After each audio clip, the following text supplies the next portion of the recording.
What's up, everyone, and welcome back to ravendef. I know it's been a hot minute since I did a video. I've been super crazy busy over the last month and a half. I finished a lot of the tool, got it almost complete. I've been working on a new weekly show with Andy called Comp Kings, and you know what? I'm still flipping and trading cards, doing research, doing all that fun stuff. So busy guy. So today on ravendef, we are going to go over, recap my year on COMC. Show you what my sales were looking like, what guys I was selling, how much, what my ROI was, and it was pretty good. I'm very happy with the return. Also, we'll have a look at the peek at the tool of where I got with the tool so far, how it's looking. I've got a few things left, and I mean, Andy and I always have new ideas to add to the tool. So my plan is to get a version out there for the Discord group to have them test it around. Then we'll go from there. But we need to get a version out before we keep adding all these updates because it's just gonna be endless. So we're gonna have a look at that, and then we're gonna kind of have a look at what I've been doing, what my plans are for 2022. So stay tuned, everybody.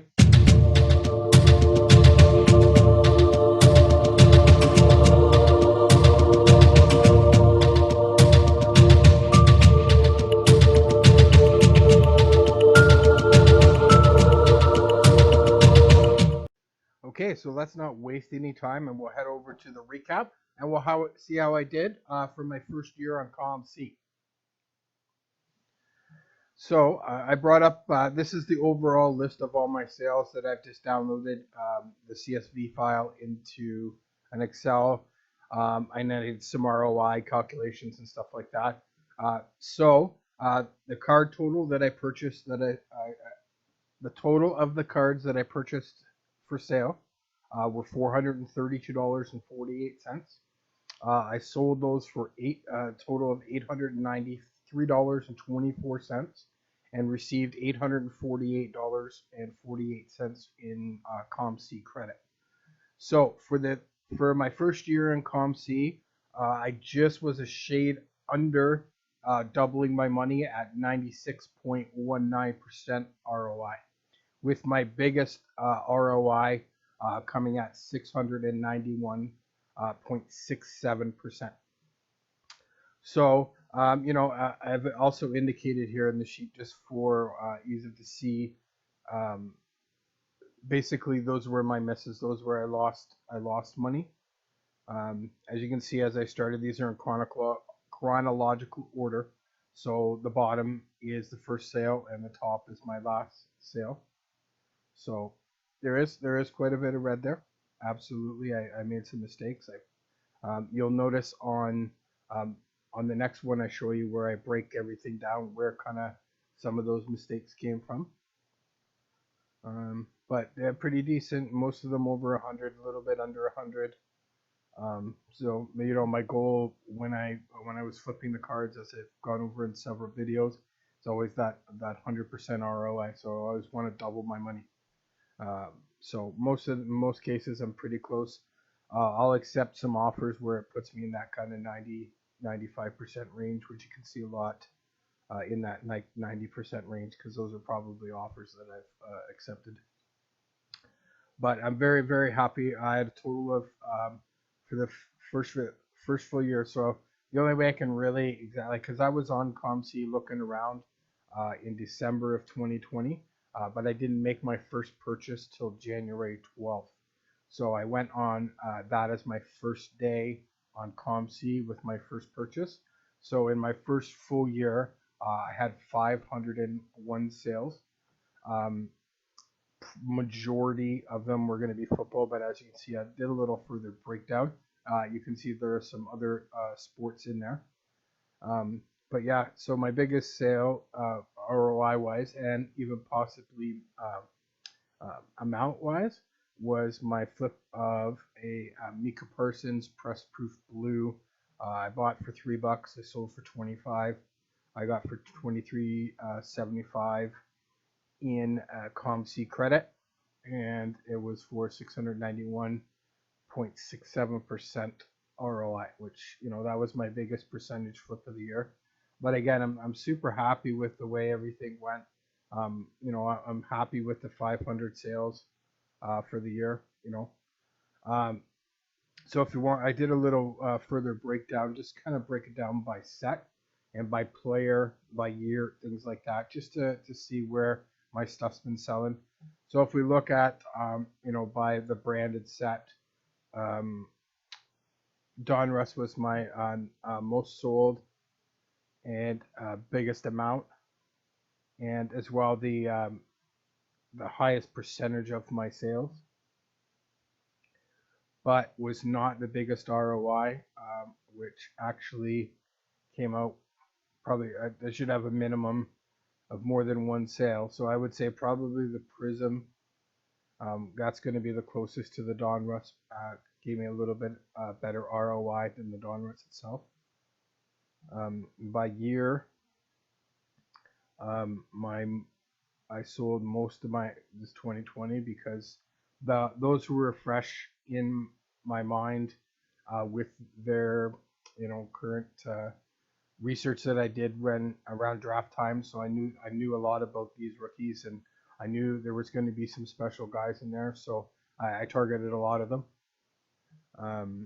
So if we go over one more column, we can have a look here at some of these are all the different football players that I've flipped, and most of them are not quarterbacks. So I've highlighted the ones in green are backup quarterbacks that I bought and was able to either flip when they were anticipated they might play or when they did actually play.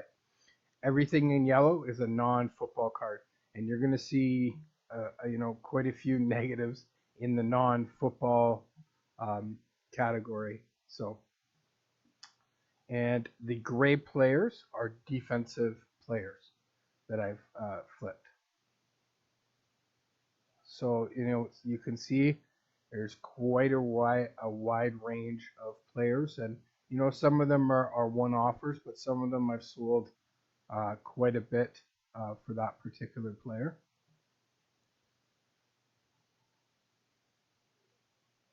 And you can see some of the return percentages are pretty decent on the backup quarterbacks.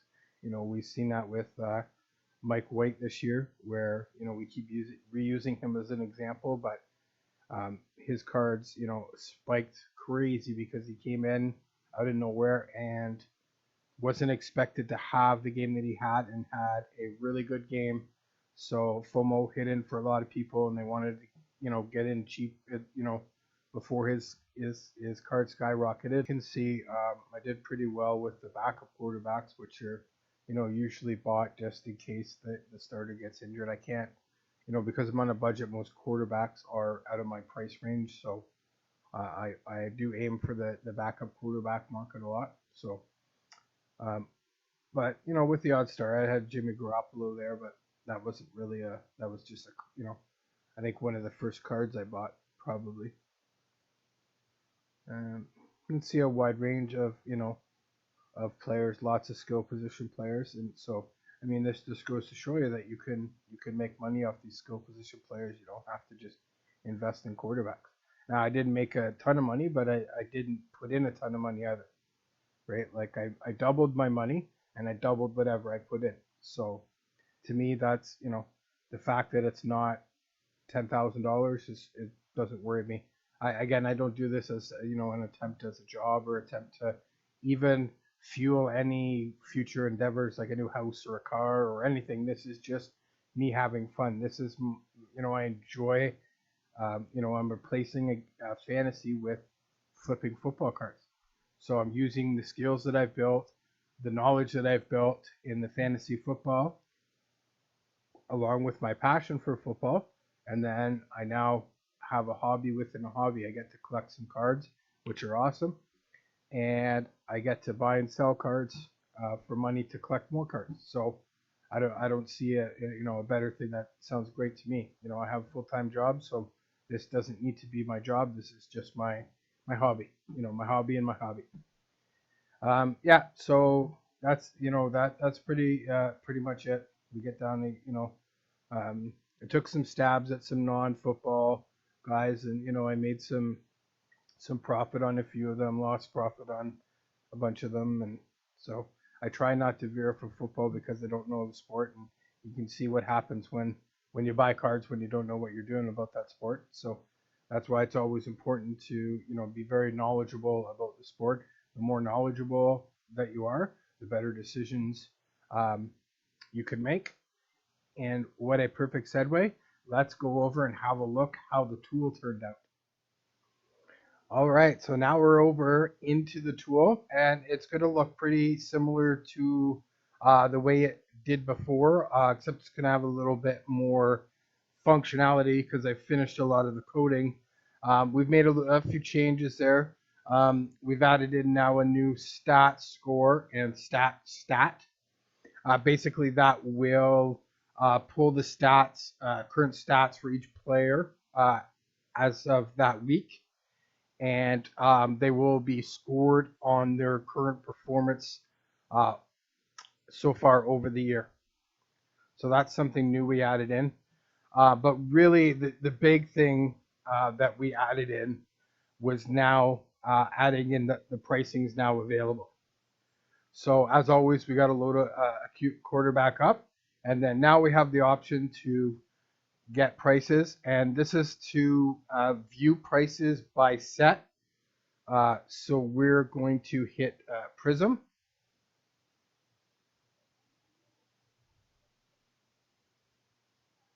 So as it loads up here, now you will see we now have all the prices loaded in. These will be up. My goal is to have them updated once an hour. We'll see how that goes. I'm going to do some testing on that this week. See if the sites are going to cooperate with me for what I want to do. The tests that I've run have been so far, but I haven't run any kind of stress tests on it. So I'm going to run that this week to see. But the plan is to update these prices on an hourly basis. So like it shows the COMC quantity, the price, the star stock A and star stock B quantity and price. If they don't have a particular card, yeah, like like the new 2021 guys won't have a prism yet. Some guys don't have prisms, so they won't show up. So they'll show up as NA and 0. So in this view, what this would allow you to do would allow you to compare players, their ranking, and their comparative price. This also lets you compare one set across platforms. So for example, for this Dak Prescott, you can see there's one star stock A for $550, there's one star stock B for $180, and one column C for $536. So stuff that I kind of would look and use this kind of information. So it may be worth it to buy this star stock B at 180, send it over to COMC, and then you could list it at $530, and you still have a lot of room to play if the one card there decides they want to drop below you. So looking at a set from the set point of view can give you that kind of perspective, and as well can give you perspective if we sort them in order. You can see some price differences. I'm gonna have to check that out, and I'm not sure why that's showing for a prism. This Matthew Stafford from 2009 should be across, so I'll have to double check that. As I said, it's still not complete. I'm still doing updates on it, and I'm gonna have a few people in the Discord test it for me. Make sure no glitches pop up that I haven't prepared for, kind of thing. So but yeah, this will give you an idea. Now the other feature that I also added was this. Okay, I'm going to sort them by player. And I haven't finished with some of the pictures there. So if you click on the player's name, it'll now bring up this pop-up box, and it'll show you the prices for all the different sets on all the different platforms. So in this view, you can compare one set over different platforms against different players, And when you click on the player's name, this will pop up the same quantities that you would see on here, except it breaks them down by the 4 major cards brands, I guess, liquidity investment brands. I don't know how to say that probably, but which is going to be Prism, Optic, Field Level, and Donruss, base Donruss. We will, in the future be adding parallels and graded cards and, all that good stuff. But, we just wanted to get the base raw cards out right now. And then we can just, keep adding on to that once everything is going kind of thing. So yeah, and you can come along and you can check on each name and it'll pop up and show you, what the card looks like, so you can kind of see what it looks like, and it'll show you again the cross-platform prices. So you can use this to see if there's maybe a difference, like if there's more of a glaring difference between a prism, for example, quarterback 1 has a $100 prism and a $50 optic. Quarterback 2, which you're looking at in this chart, has a $75 prism and a $50 optic. Well, there's a smaller gap between the optic and the prism, so there might be an opportunity for a deal there if you're looking at, say, a quarterback with the same level of ability kind of thing. So, I'm going to go over a lot more of this stuff once I get a final video out, and I'm going to be using the tool a lot on my channel. Any videos I do is going to have the tool, so you guys will get to learn all the ins and outs of it as I use it as I go along. So as I said, we got a few things to work on. Andy and I have to sit down and go over a few of the stats there, make sure everything's how we want it. And I have to finish grabbing a few pictures. And one thing that I really put importance on is I want to make the code within the program more efficient to reduce loading times and things like that, because this is run through a web app. Each individual user's internet is going to play into factor how fast the system loads the information. So if I can code it in the most efficient way, then that'll help the users of the tool to cut down on any kind of load times.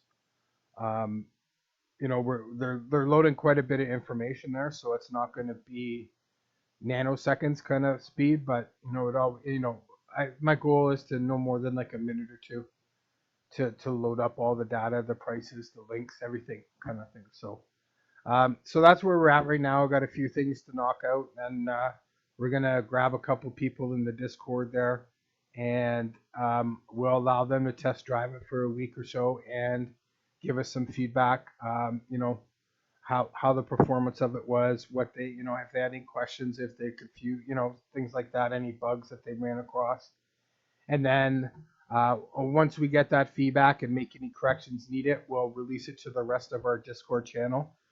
So the only way to get access to the cardquestshark is through our membership in our Discord. All the information I'll obviously include in the description, as I have included in past videos. If you're interested in joining, even don't want to have the shark, but just want to be a part of the card community that we've created there, there is a free public channel. You won't get access to all the extras that you do from the Patreon, but you will get access to the same people that are all involved with it. I think have 25 great people in the Discord that are all part of the Fantasy Football Card Patreon, and it's just a great time. So even if you don't want to go with the membership to get access to the tool, check out the public chat. I'll list it below again in the description. Lots of action, lots of stuff. So so now we are going to go back and we're going to have a look at kind of where I'm going forward, what my goals are for 2022, what I'm looking at. Let's dig right into that part.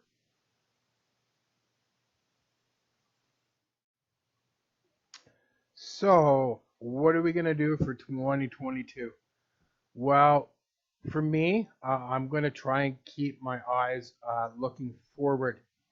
Um, I've built up enough inventory that I can now kind of plan ahead a little bit more. Everything that I buy now, I don't have to resell. I mean, I don't have to resell anything, but that's what I'm trying to do. You know, like this is where the hobby part of it comes in for me.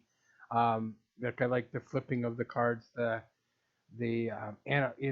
analyzing the data, picking the players, cruising the web for the deals, things like that. That's all super enjoyable to me. So for me to sell cards, I don't need to sell cards for them, to make money back per se. I need to sell cards to be able to repeat that process again and kind of enjoy it, right? So that's when I say I have to sell cards. That's like if I bundled everything up and shipped everything home, I'd be cool with that because it's again, I'm not spending any rent money, I'm not spending any credit, I'm not spending any, again, I don't get the flashy $500-600 cool cards and autos and things like that. But I have peace of mind and I know I'm doing it. It's just a hobby for me. It's fun. The flipping of the cards is a challenge. It's something I can use my uh, a hobby that I have of collecting sports cards, a passion of mine in football. I can kind of put everything together and do a fun activity as a secondary hobby to my sports card collecting hobby. You know, like it may sound weird to everybody else, but like this is my fun. I've not played very much fantasy football this year, daily fantasy, which I mean I played every week last year. I played every week for the last couple of years. Nothing that I did a couple of the best ball tournaments with Andy at Underdog. I played a couple of daily fantasies on DraftKings this year with some tokens and a few bucks I had left in my account. But I didn't put the time and effort. Like for me to do fantasy, I can't just do it just random, unless I'm just doing it for fun, like throwing a couple of lineups in just for the fun of it, or helping Andy fill a best ball tournament or a best ball um, season long league in his live stream or something like that. But my focus is on the cards. I'm learning about the cards. I'm paying attention to the cards. I'm not, you know, looking at the fantasy aspect of it from playing a fantasy aspect per week. I'm still looking at the stats. I'm still looking at the things, but I'm not looking at the actual fantasy portion of it to play, to put in the lineup and stuff like that. So, going forward, I really need to get on eBay, as I've been saying, keep saying, keep saying. See, I finally had a lot put together. I went in our Discord and asked for some advice, see what people thought about the pricing, the cards that I've included, and somebody in the Discord bought a lot, so I didn't even get a chance to send it over to eBay. I hear a lot of people, are not as satisfied with eBay, um, just simply because they do offer a little bit higher fees. Um, so, it's a hit and miss. But I think I just me be able to get rid of a quantity of cards at once is going to help me out tremendously. So I think I still want to go forward with eBay, and hopefully I don't run into too many bad buyers, or I know they've changed the rules a little bit to protect people and things like that. So I'm also having a third party who's insured ship them out. Um, so hopefully that'll maybe lessen the people trying to say, oh, I didn't receive it, because it'll have tracking, it'll have everything on it, and um, so we'll see. But it's still something that I'm definitely interested. And in fact, I believe in the next day or so, our next episode of Comp Kings, Andy and I are gonna maybe try and take some of my cards that I've been getting from Star Stock and pick out a few to send for a lot to set up on eBay. I really need to get this going, and I kind of been slacking a little bit on it. You know, just as much as my videos, trying to, because we had the new Dawn was come out with some rookies, and I made some really good flips on the early rookies, so I can kind of paying attention to that, and I got kind of almost got too many things on the go right now. So 2022, I'm focusing on buying ahead, buying early. Um, you know, we're not Nostradamus. We're not going to get everything perfect, but um, the more decisions we based on information, the more chances we have to get right, and the more the better decisions we're going to make, and the more money we're going to make in our investments because we're making better decisions. Are we going to be perfect? Absolutely not. Um, as you saw, I took probably 20 or 30 losses last year, but my overall was good because I kept in that process that I developed, and I kept on it, and didn't worry about what, you're going to take a loss, you're going to be wrong. People in the NFL scouts get paid money, GMs get paid money, and they get stuff wrong all the time. I don't get paid money, millions of dollars to make NFL decisions. I'm going to get a few things wrong. But as I said, if I keep using the analytics and keep following it, you're going to make more right decisions than wrong. There's always, again, still the player factor involved. The player has to play. The player has to do well. The player has to behave off the field. There's so many things that could derail an investment other than performance on the field. So that those things we kind of got to take with it. You can't predict a guy blowing out a knee. You know what I mean? And ending his career, you just can't predict that. So it's stuff like that's going to happen. You're just going to plain out get a guy wrong. You think he's going to be the next superstar, and he does a dive and is out of the league in a couple of years. So, but I'm a firm believer that the more information you have to make the better decisions, going to result in overall better decisions in your investments. So that's my goal for next year. Looking forward, I'm always going to enjoy that speculation thing. I'm always going to enjoy buying the cheaper cards because of my budget. So why change stuff? Let's keep it working. Let's aim for like 1,000 cards between eBay, StarStock, and COMC sold next year. Total double. I double my money, so let's double my sales count. So I'm going to try and I say this every time, and it probably gets longer and longer in between my videos. I want to put more content out on here. I really do. I just, I'm still learning the video stuff, so it takes me a while. It takes me a whole day to do a 20-minute video, a 30-minute video, just because I have to, takes me so many times and with editing and things like that. So I think I need to, once I get better at that process, I can have an easier time putting out more content. But as of right now, until I get a lot of the stuff for the tool done, I'm going to try and put out as much as I can. If I find any tips, any updates on how my eBay lots are going and things like that, I'll try to get out as much as I can. And I appreciate it so much, everybody's that has hung around with me so far, and that has joined over the last 40 days that I haven't put up a video. I'm still around if you need to. I always leave my contact information in the description. Come join us on the Discord. Come, follow me on IG. You can DM me on IG if you need to get a hold of me, or through email, or for any reason. So I am around. Again, I promise I will at some point get back to my regular at least once a week content.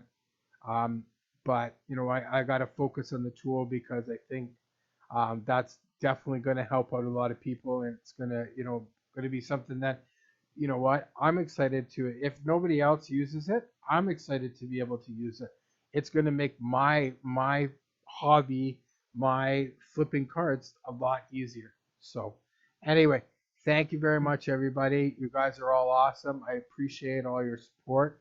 Um, if this is your first video that you're checking out me, as I said, I'm not an everyday content guy, but I try to pack as much value into the videos that I do. So we're gonna tackle some eBay stuff from Canada, things like that. So if you haven't subscribed, hit that subscribe button. I appreciate it if you could throw a like on the video if this is kind of stuff that you're into, the flipping sports cards on digital platforms and eBay and stuff like that. So until next time, everybody, stay safe.